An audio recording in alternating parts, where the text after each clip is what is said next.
everybody. Welcome to your daily inner workout with Dr. Jill. I'm so excited because it is Workout Wednesday. So that means we are here with a live guest to work through real life challenges through the lens of the BioCode System. And today, Dr. Jill and I are so honored to be joined by Mr. Danny Kahn, the Mr. to the Mrs. So we've got this power couple in the house today, and we're excited to talk about some of the origins of the BioCode System. So how are you doing today, Dr. Jill? Great. Thanks for being here, Danny. My pleasure. One of the reasons I thought it would be awesome to have you on Workout Wednesday is because, so all of the biocodes came through our story, and, when you got diagnosed with brain cancer back in 1996, and we didn't have any real viable options from the medical profession, the first thing that happened to us when we were so young, 36 years old, is, we freaked out, and it was really hard.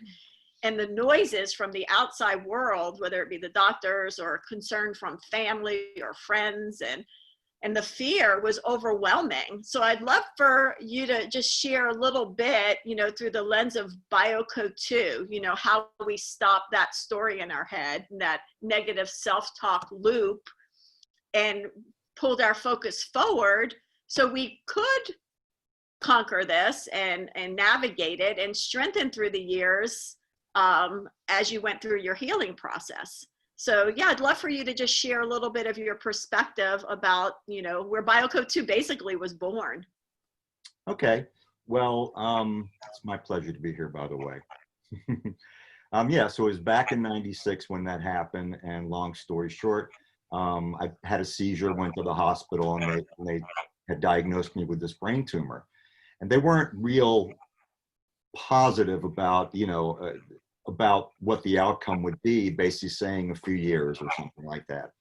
So being that I was married to Jill, she's not one just to kind of go with the flow. Like if they say, just do surgery and just do this and maybe you'll go in 5 years. She started looking at things. Now me, I was more of a go with the flow, less kind of educated about that kind of stuff. But so I put a lot of faith into her, into, she researched, listened to what she said, even though in my mind it was still like, yeah, I don't know though.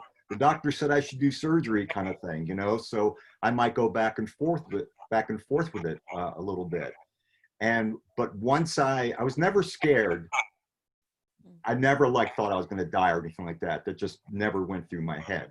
But it was just all a mystery of what it would look like.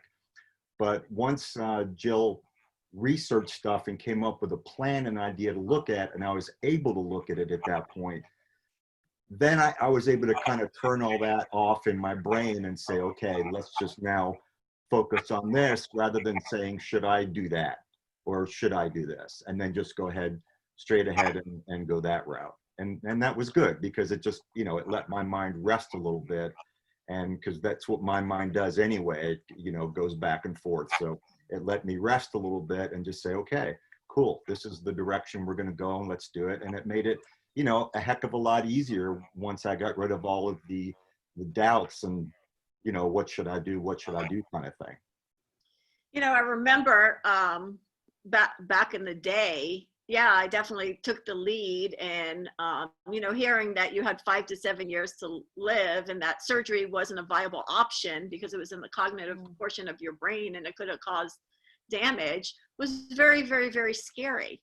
And I remember, yeah, you put a lot of faith in me, but my thoughts were going crazy. Like, what if I'm wrong? What if he dies? What if we were taking a path of the unknown? And very shortly in, I knew I needed to stop that negative story of doubt and fear and worry in my head. And I remember when BioCode 2 was born, like literally in a moment, when I was standing by the kitchen sink, and I don't know if you remember this, but your mom was in town and my dad was in town, and we were crazy in fear of what to do because the banter in our mind was, you know how the mind talks to itself, you know, do this, don't do this, try this, maybe I shouldn't try that. It's just a constant negative self-talk loop that just questions everything that we should or shouldn't do. And I remember I was standing by the kitchen sink and we were still so confused. Do we do what the doctors say, even though they said you were going to die? Or do we do something even though we don't know what to do? We had no idea what to do. And in a moment, I was standing there and from total chaos and fear and worry and doubt, total peace came over me. Total peace. The story stopped.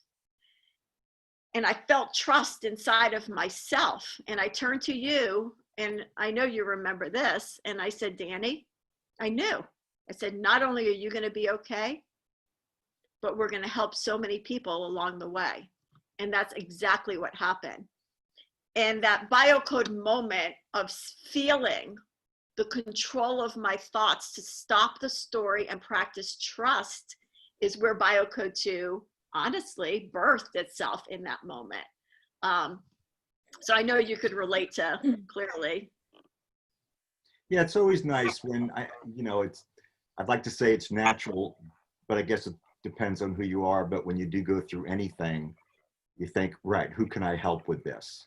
Because you know your situation, and it's always like, wouldn't it be nice if someone else was in the same situation, and maybe now I can pass on some of the knowledge that I have, and maybe whether it's physically save them or emotionally make them feel better or just support them. But then that's how you actually started really seeing and working with people with that idea. So that was pretty cool. It was really cool. I mean, it did turn into that, and it went so far beyond cancer or brain cancer.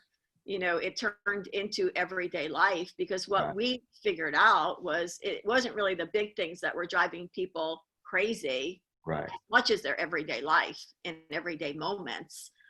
So it's so cool to, that you're joining us for Workout Wednesday, because I invite the viewers out there. We're sharing our origin story of where BioCode 2 started, but I invite the listeners out there to catch their negative self-talk and feel that feeling, whatever that feeling is, if it's fear, worry, doubt, and see it as a good thing, because it's teaching you that the muscle that you need to take on, fill in the blank, whatever it is you're dealing with, is the opposite word. If you're feeling fear, practice safety. If you're feeling worried, practice trust. If you're feeling doubt, let's practice confidence. So this week, I invite everybody, and as we'll continue to do that ourselves, it became a habit in our everyday life, to go ahead and practice BioCode 2. Catch your story, label it with a one-word emotion,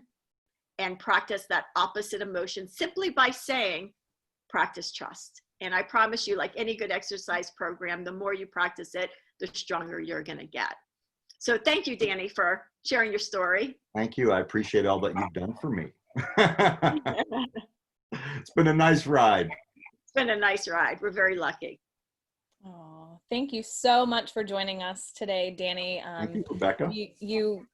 You both have such a beautiful story, and how you're leveraging your experience to help others is just really inspiring and important. So thank you, Dr. Jill, for reminding us also on how we can use BioCode 2 to control our thoughts and not let our thoughts control us. So thank you all for watching this week, joining us for your daily inner workout with Dr. Jill on this fine Workout Wednesday. And we invite you to send us your questions and challenges and consider being a guest. Join us and we can work through your questions and challenges on a future episode of Workout Wednesday. And also continue to follow us on social media. Let us know what you think of this content if you have questions. And remember that an empowered life starts with you. So keep biocoding those moments, and we'll see you next time.